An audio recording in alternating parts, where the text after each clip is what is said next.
Imagínate que estás en medio de un viaje perfecto. Estás en las montañas heladas de Nueva York rodeado de tus mejores amigos, riendo, disfrutando del frío.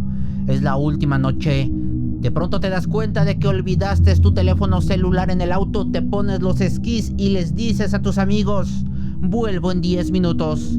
Y te deslizas montaña abajo hacia el estacionamiento. Un trayecto corto, rutinario. Pero esos 10 minutos se convierten en horas.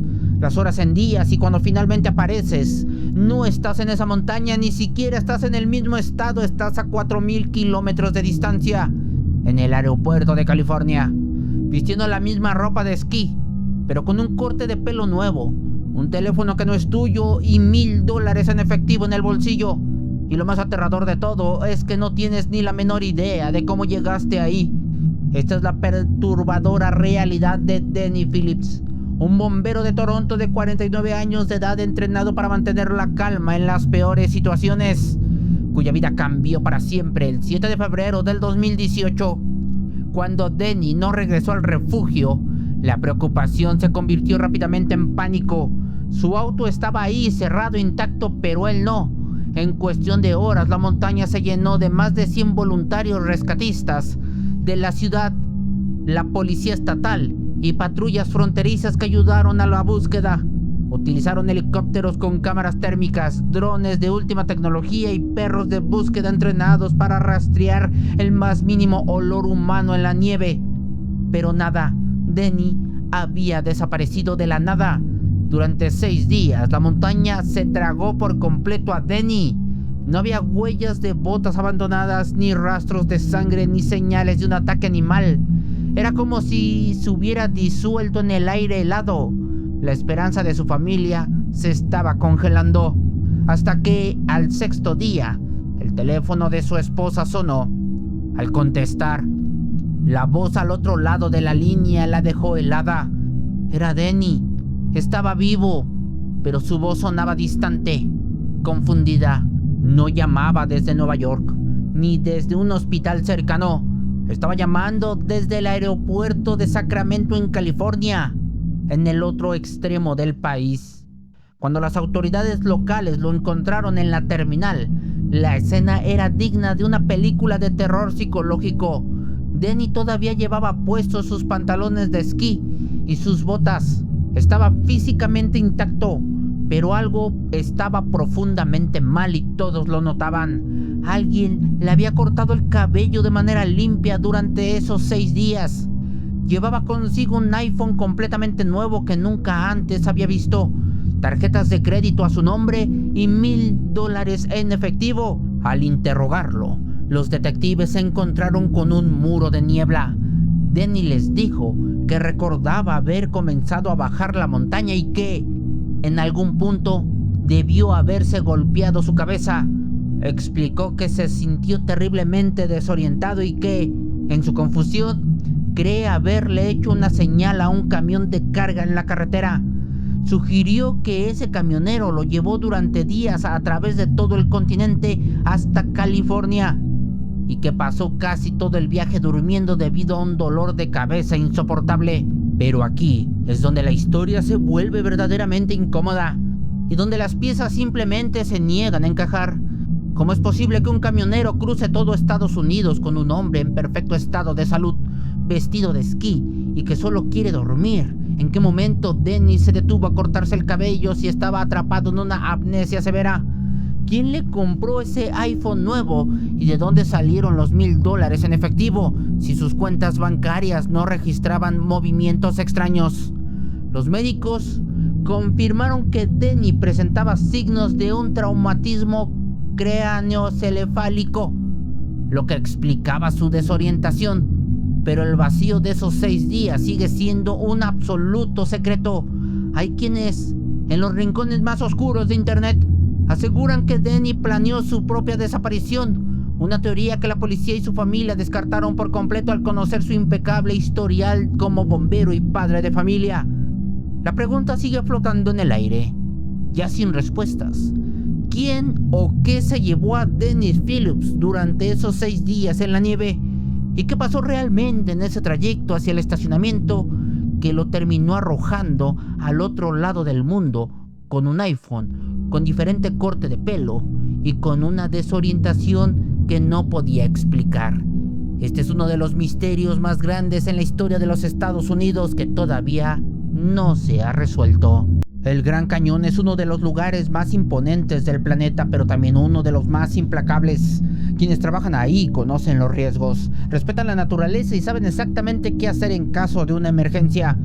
Por eso, cuando un guía profesional, un nadador experto y un hombre entrenado para sobrevivir en entornos salvajes desaparece en cuestión de segundos, sabes que estás ante algo profundamente perturbador.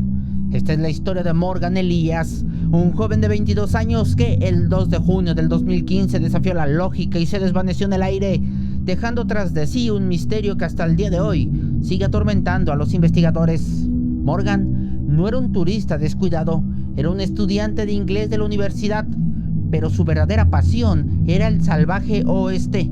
Trabajaba como guía de río para una prestigiosa compañía de rafting. Conocía el terreno, sabía leer las corrientes del río Colorado y sobre todo sabía cómo cuidar a los demás. Aquel día de junio el grupo se encontraba en el 7º día de una expedición de 8 días. Todo iba perfecto. Habían llegado a un punto emblemático conocido como Punking, una extraña y gigantesca formación rocosa de color naranja que brota de las paredes del cañón. Es un lugar hermoso pero peligroso. Las aguas de la poza son tan tóxicas debido a los altos niveles de arsénico y plomo que los guías siempre advierten que nadie debe tocarlas. Eran cerca de las 4 de la tarde y el grupo se preparaba para reanudar el viaje, acomodando los botes en un arroyo lateral. Fue en ese preciso instante cuando ocurrió lo inexplicable. El guía principal del viaje se acercó a Morgan para hablar con él. Morgan le había mencionado que quería tomarse el resto de la tarde libre. Estaban en medio de esa conversación casual cuando, de repente, un turista interrumpió al guía principal para hacerle una pregunta. El guía se dio la vuelta, respondió al turista en un par de segundos y regresó la mirada hacia donde estaba Morgan. Pero Morgan ya no estaba. Se había esfumado. Al principio nadie entró en pánico. El líder del grupo asumió que Morgan simplemente se había adelantado o que había ido a descansar, aprovechando que había pedido la tarde libre. El grupo continuó con su rutina. Nadaron en las zonas seguras del río preparando la cena y compartiendo historias. Pero cuando el sol comenzó a ocultarse detrás de las gigantescas paredes del cañón y la oscuridad total cubrió el lugar, Morgan seguía sin aparecer. A las 7:26 de la tarde la sospecha se convirtió en terror. Un turista reportó oficialmente su desaparición. Lo que siguió fue una de las operaciones de búsqueda más intensas de la historia reciente del Gran Cañón. Los guardabosques del Parque Nacional y equipos de rescate de élite peinaron minuciosamente cada metro del río entre los marcadores de 211 y 215. Al no encontrar nada, la zona de búsqueda se expandió de manera desesperada a más de 12 millas de distancia. Utilizaron helicópteros, equipos de buceo y personal a pie que revisó cada grieta de la roca. 6 días después, las autoridades tuvieron que cancelar la búsqueda. No encontraron absolutamente nada, ni una huella, ni un rastro de ropa, ni una sola pista. Lo más extraño es que Morgan llevaba consigo una botella de agua de color morado brillante, un objeto de plástico que debió haber flotado en el agua o destacar entre la roca caliza del cañón, pero esa tampoco jamás apareció. Las teorías comenzaron a inundar el caso. La explicación más lógica es que Morgan pudo haber resbalado de forma accidental, caído al río Colorado y sí haber sido arrastrado por las traicioneras corrientes subterráneas. Pero quienes lo conocían rechazan esta idea. Morgan era un nadador excepcional, fuerte, llevaba puesto su chaleco de flotación salvavidas de color oscuro, así que era prácticamente imposible que eso ocurriera. Si hubiera caído al agua, el chaleco lo habría mantenido a la superficie y sus compañeros lo habrían visto de inmediato en un río que vigilaban constantemente. Otras hipótesis mucho más oscuras sugieren que Morgan decidió caminar hacia el interior del cañón por voluntad propia para iniciar una nueva vida, o que fue víctima de un juego sucio que nadie pudo notar.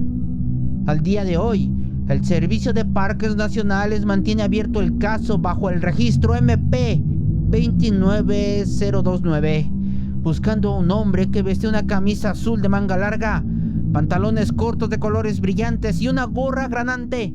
Una persona que, en un abrir y cerrar de ojos, en el fondo de uno de los... ¿Cuánto tiempo se necesita para borrar a un ser humano de la faz de la Tierra?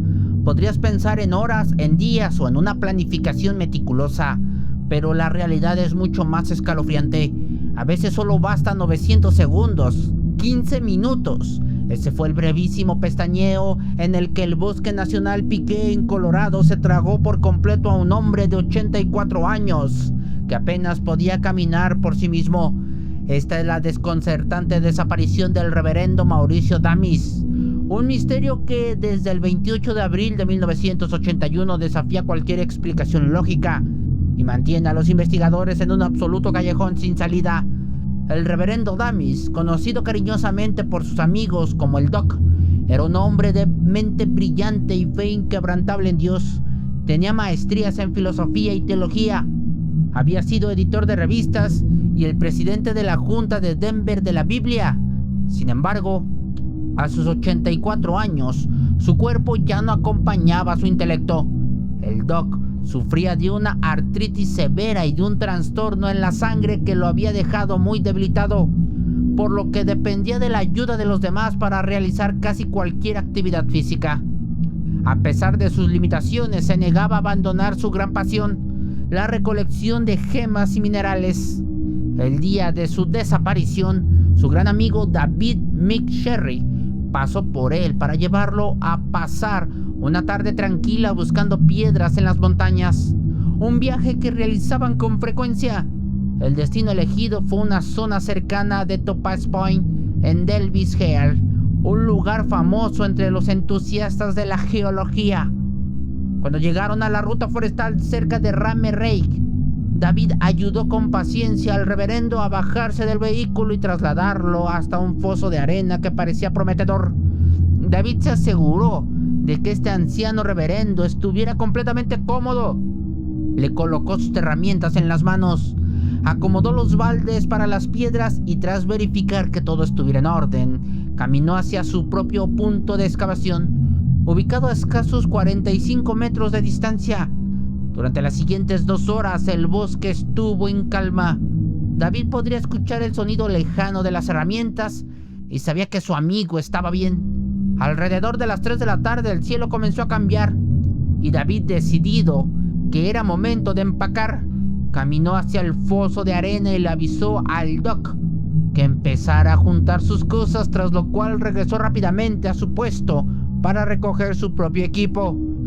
Ese trayecto de ida y vuelta le tomó como máximo 15 minutos, pero cuando David regresó al foso para ayudar a su amigo reverendo a caminar de vuelta al auto, sintió que el frío de la montaña le recorría la espalda y la espina dorsal. El reverendo Doc ya no estaba. Lo que hace que este caso sea verdaderamente siniestro es la imposibilidad física de la situación. El reverendo Damis, o el Doc, no podía dar más de 2 pasos seguidos y los daba cojeando sin sentir un dolor agudo, y sentía que no podía caminar debido a su artritis severa. Era completamente imposible que se hubiera alejado por su propio pie en un cuarto de hora, ya que para juntar 2 pasos le costaba mucho trabajo. Y sin embargo, no solo él había desaparecido, sus herramientas de excavación y la pesada bolsa con las rocas que habían recolectado durante la tarde también se habían esfumado. Si el reverendo hubiera sufrido una caída o un problema médico, habría quedado tendido en el foso a los pocos metros, pero el foso estaba completamente vacío. En cuestión de horas, la oficina del sheriff en el condado de Douglas desató una cacería humana en la zona. Equipos de rescate de montaña, helicópteros y perros rastreadores de élite entrenados para detectar cadáveres y personas vivas peinaron cada árbol, cada zanja y cada formación rocosa. Los perros llegaron al foso de arena, pero en lugar de seguir un rastro hacia el bosque, daban vueltas en el mismo lugar, completamente confundidos, como si el olor del reverendo se hubiera cortado en seco hacia el cielo. 45 años después, el expediente de Mauricio Damis sigue acumulando polvo sin una sola pista que aclare su destino. Las teorías oficiales son tan débiles que rozan lo ridículo. Se habló de un ataque de un depredador, como un puma o un oso que atacó al reverendo, pero los expertos criminalistas descartaron esto de inmediato. Un ataque animal en un pozo de arena habría dejado un desastre evidente de tierra removida, jirones de ropa, herramientas tiradas y sobre todo, restos de sangre del Doc. Ahí no había nada. El foso parecía haber sido limpio. Otra hipótesis sugiere un secuestro express, pero ¿quién se adentraría en un bosque remoto para llevarse a la fuerza a un anciano enfermo y a sus pesadas piedras en una ventana de 15 minutos sin que su amigo se hubiera dado cuenta y a solo unos pasos? Obviamente iba a escuchar el grito de auxilio, pero eso no fue así. El reverendo vestía un overol azul, una camisa de franela grande y una gorra de béisbol blanca el día que la tierra se abrió bajo sus pies. Algo o alguien lo arrebató. Hoy su nombre sigue estando inscrito en las listas de los casos más perturbadores de fenómenos missing del 411, recordándonos que a veces la naturaleza decide borrar a alguien en lo que dura un simple parpadeo. Fue la naturaleza o una fuerza más allá del conocimiento humano decidió llevárselo en cuerpo y alma. El monte Shasta, en California, es una de las montañas más imponentes y extrañas del mundo. No solo es un gigantesco volcán activo cubierto de glaciares, sino también el epicentro de decenas de leyendas urbanas, avistamientos inexplicables y sobre todo, desapariciones que desafían toda lógica. Quienes se adentran en sus senderos saben que una tormenta puede golpear de la nada o que una grieta oculta puede ser fatal. Pero cuando un montañista de élite, un hombre que ha conquistado las cumbres más peligrosas y que conoce cada protocolo de seguridad, se desvanece a plena luz del día, mientras los ojos de un guardabosques y de sus propios amigos lo están vigilando, el misterio adquiere un tinte verdaderamente aterrador. Esta es la desconcertante historia de Karl Elbert, un hombre de 79 años que, el 22 de mayo de 1999, subió hacia la niebla del monte Shasta y jamás volvió a descender. Karl no era un excursionista improvisado, vivía en la zona de Bahía de San Francisco y era un miembro destacado del prestigioso Orenda Round. Su condición física era envidiable y tenía una meta muy clara en la vida: coronar el pico más alto de cada uno de los condados de California. El monte Shasta era uno de sus últimos y más grandes desafíos. Para esta expedición no iba solo. Lo acompañaban dos de sus mejores amigos de toda la vida, Milton Gaines y Barry Grill, dos montañistas tan experimentados como él. El grupo llegó a la base de la montaña el 21 de mayo y ya armaron su campamento para descansar. Sin embargo, durante la noche el cuerpo de Karl comenzó a pasarle factura. Despertó sintiéndose terriblemente mal, sufriendo una severa deshidratación, agotamiento extremo y agudos problemas estomacales. Al amanecer, Karl sabía que su ritmo sería mucho más lento de lo normal, pero se negaba a abandonar el ascenso. Para no retrasar a sus compañeros, tomó una decisión que marcaría su destino. Saldría un par de horas antes que ellos para avanzar a su propio paso. Sus amigos aceptaron el plan. Le ayudaron a cargar su mochila con el equipo esencial, comida y agua, y prometieron alcanzarlo más arriba en el sendero. Karl se adentró en la ruta de Avalanche, una de las vías más empinadas, traicioneras y difíciles de la montaña. A partir de ese momento, la secuencia de eventos se vuelve profundamente extraña. Mientras Gaines y Gilmore terminaban de desarmar las tiendas de campamento, un guardabosques del servicio forestal que vigilaba la ruta reportó haber visto a un hombre que coincidía exactamente con la descripción de Karl.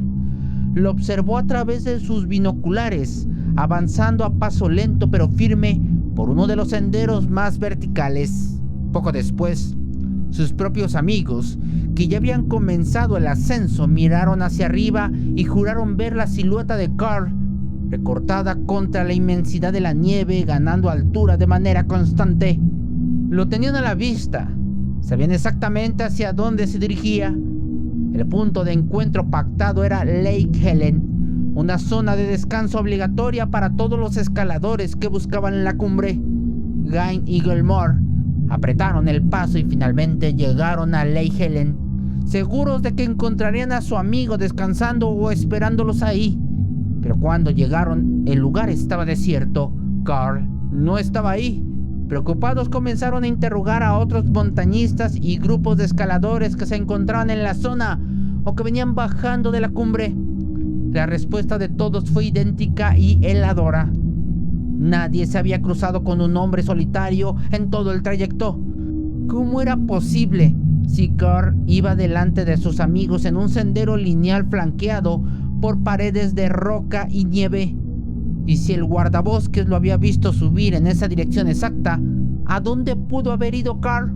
Era físicamente imposible que hubiera tomado un desvío sin que alguien lo notara. En ese mismo instante, la oficina del sheriff en el condado de Siskiyou activó la alerta roja. La operación de rescate que se desató en las horas siguientes fue monumental. La Guardia Nacional de California y la Patrulla de Caminos enviaron helicópteros equipados con tecnología de visión térmica para peinar la montaña desde el aire. Equipos de rescate alpino, guardabosques veteranos y decenas de voluntarios en tierra arriesgaron sus vidas durante 10 días seguidos, soportando el clima cambiante del monte Shasta. Revisaron cada grieta, cada caída libre, cada cueva de hielo y cada ruta alternativa. El resultado fue un cero absoluto. No encontraron ni una sola huella de sus botas, ni restos de la comida que llevaban, ni una sola pista. Lo más desconcertante para los rescatistas es que Carl iba fuertemente equipado para el invierno. Vestía un abrigo color óxido muy llamativo, pantalones de esquí y lo más importante, llevaba puestos los crapones de acero en sus botas para aferrarse al hielo. Los crapones dejan marcas profundas e inconfundibles en la nieve blanda, marcas que los rescatistas habrían identificado de inmediato si Carl hubiera resbalado o caído a un barranco.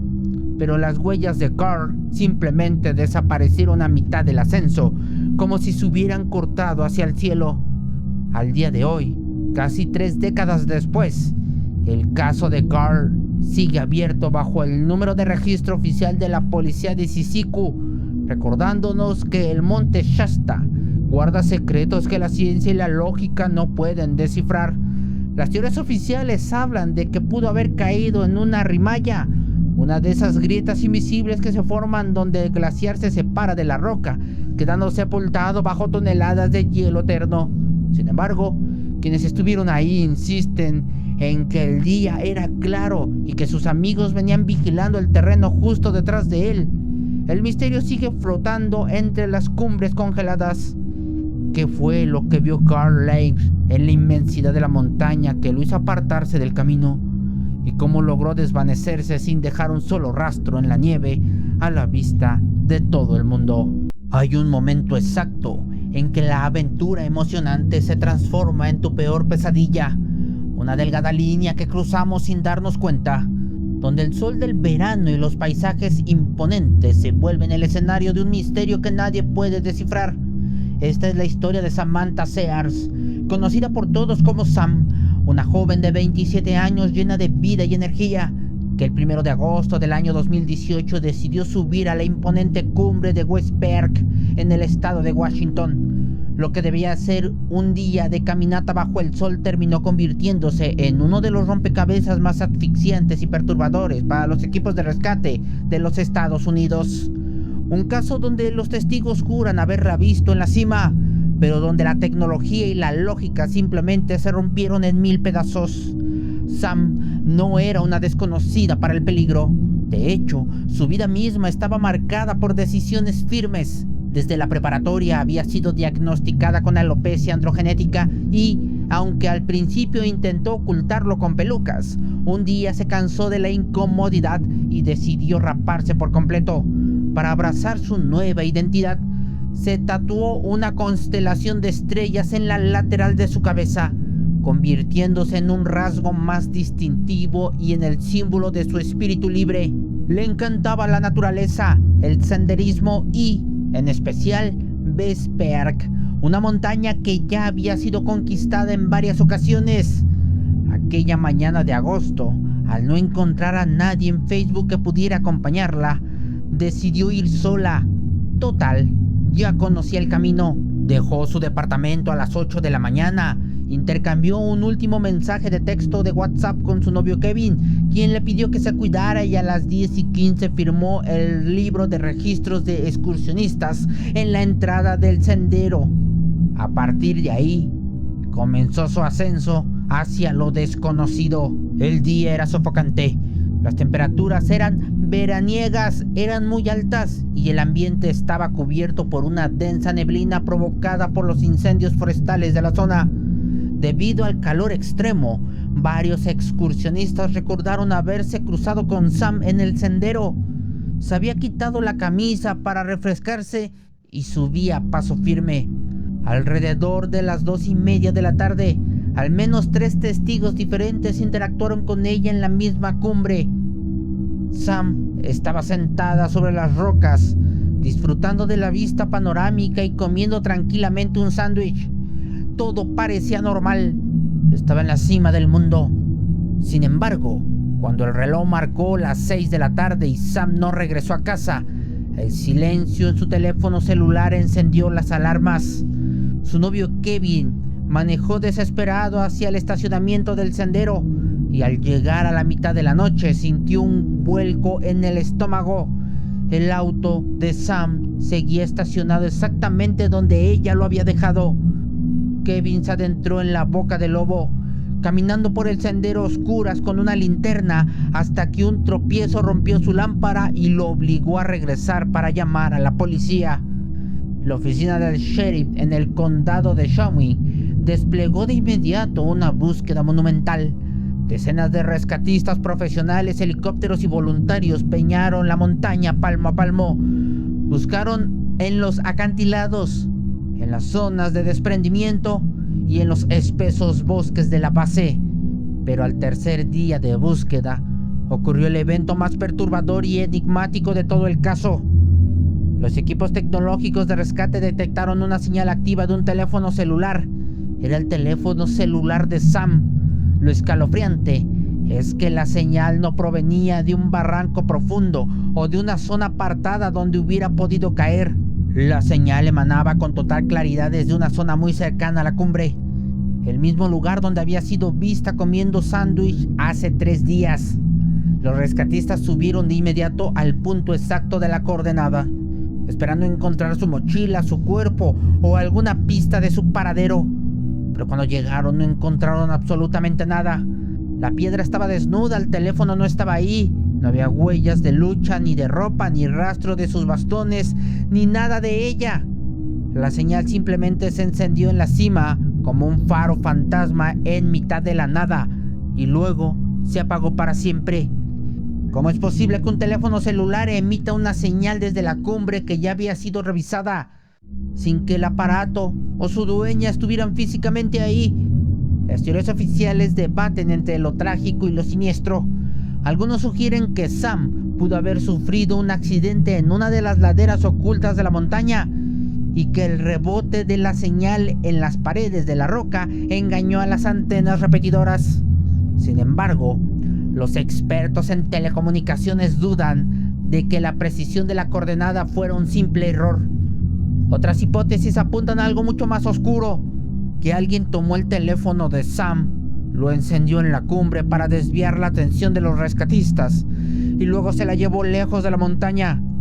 Hoy el caso de la joven de la cabeza rapada y el tatuaje de estrella sigue archivado bajo el número MP 51798. Sam subió una montaña a la vista de decenas de personas. Sonrió en la cima y justo cuando debía volver, se convirtió en una sombra más de aquella montaña Vesperk, dejando una señal telefónica en el aire como su último e inexplicable grito de auxilio. Hay llamadas de auxilio que se desvanecen en la corriente, decisiones impulsivas que se toman bajo el efecto del miedo, en la mitad de la noche y que terminan borrando el rastro de una persona para siempre. Esta es la desconcertante historia de Jessica Stack, una joven de 28 años que en las primeras horas del año nuevo del año 2021 descendió a las traicioneras aguas del río Mississippi para no volver jamás. Un caso repleto de tensiones familiares, un río completamente desbordado y una escalofriante línea de huellas humanas que caminaron deprisa por el bosque solo para detenerse de golpe en la orilla de un campo inundado. Un misterio donde la línea entre el accidente trágico y el juego sucio es tan delgada que resulta asfixiante. La madrugada del 1 de enero del año 2021 comenzó de una forma muy extraña para Jessica y su novio de 45 años, de nombre Jerry Wayne. A las 5:15 de la mañana, las cámaras de seguridad de una gasolinera local en la autopista 32 los captaron remolcando un bote de fondo plano. El plan de los novios era adentrarse en el canal del río Mississippi para buscar ciervos y jabalíes salvajes que hubieran quedado atrapados debido a las graves inundaciones de la temporada. Antes de bajar al agua, tomaron una decisión que para la madre de Jessica sería la primera gran señal de alerta. Dejaron el teléfono celular de Jessica con un amigo y se llevaron únicamente el del novio Jerry, con la promesa de llamarlo cuando necesitaran que los recogieran en el puente de Rocky Ford. El agua estaba completamente descontrolada. La corriente avanzaba a una velocidad destructiva debido a las intensas lluvias y tras recorrer apenas 2 millas río abajo, el pánico se apoderó de Jessica. En medio de la oscuridad y el rugido del agua, comenzó una violenta discusión entre los novios. Aterrada por la posibilidad de que el bote se volcara, Jessica le exigió a Jerry que la dejara en tierra firme. Jerry usó una pala a modo de remo para acercarse a la orilla. Jessica bajó del bote para comenzar a caminar sola, a pie, entre la densa vegetación del Bosque Nacional Holly, buscando llegar a la carretera número 46. Esa fue la última vez que alguien la vio con vida. Horas más tarde, el bote fue encontrado completamente abandonado, pero en la orilla opuesta del río. Jerry afirmó que logró cruzar la corriente y llamó a un amigo para que lo rescatara, pero extrañamente, Jessica no fue reportada como desaparecida sino hasta las 10:15 de la noche de ese mismo día, 17 horas después de haber bajado del bote. Cuando los equipos de rescate y los voluntarios de la oficina del sheriff del condado de Union llegaron al lugar, la naturaleza les jugó en contra. El río volvió a desbordarse en ese momento, inundando por completo la zona y obligando a suspender la búsqueda hasta que el agua retrocediera. 2 días después, cuando los drones y las brigadas civiles finalmente pudieron entrar al bosque, se toparon con un hallazgo que les congeló la sangre a todos los que estaban ahí. En mitad del fango encontraron las huellas frescas de Jessica. Las huellas contaban una historia de desesperación. Se extendían a lo largo de 100 yardas en línea recta hacia la autopista 30, como si ella estuviera corriendo o caminando a toda prisa para escapar de algo o de alguien y buscando ayuda. Cerca de las pisadas, los rescatistas encontraron sus pertenencias tiradas en el suelo: el mango de una pala, un abrigo, un guante y, lo más perturbador, la parte superior de una bota de mujer que había sido arrancada o rota. Pero el verdadero horror del caso llegó al seguir el rastro. Aquella línea de huellas humanas avanzaba decidida a través del bosque hasta que, de pronto, salía a un desacampado y se sumergía directamente en un campo masivo que estaba completamente inundado por aguas negras, estancadas y profundas. En la orilla de ese espejo de agua, las huellas de Jessica Stack se detuvieron en seco. No había rastros de que hubiera regresado. No había marcas de arrastre. No había más pisadas. Simplemente se desvanecieron. Era como si se lo hubiera tragado la inundación. Las autoridades vaciaron el campo de agua una vez que bajó el nivel del río y peinaron cada metro de tierra con perros entrenados en detección de cadáveres. El resultado fue un vacío absoluto. Ni el cuerpo de Jessica, ni su otra bota, ni ninguna otra pista volvió a aparecer jamás. Años después, el misterio sigue quemando a la comunidad de Mississippi. La madre de Jessica, Katie Payton, sostiene con total firmeza que su hija no murió ahogada por accidente, sino que fue víctima de un crimen perpetrado esa misma madrugada en el bote. y acusa a las autoridades locales de no investigar a fondo y de no querer tampoco investigar al novio ni seguir las pistas correctas, ya que para ella el único responsable fue su novio. Fueron aquellas huellas en el fango el último intento de Jessica Stack por salvar su vida en mitad de una noche helada y hostil, o fueron plantadas en el bosque para desviar la atención de un destino mucho más oscuro. Su ficha técnica sigue activa bajo el número de la oficina de Unión y describiendo a una joven de ojos verdes y múltiples tatuajes que bajó de un bote en mitad de la noche con la corriente crecida y terminó convirtiéndose en un fantasma atrapado en los pantanos de Holling Spring.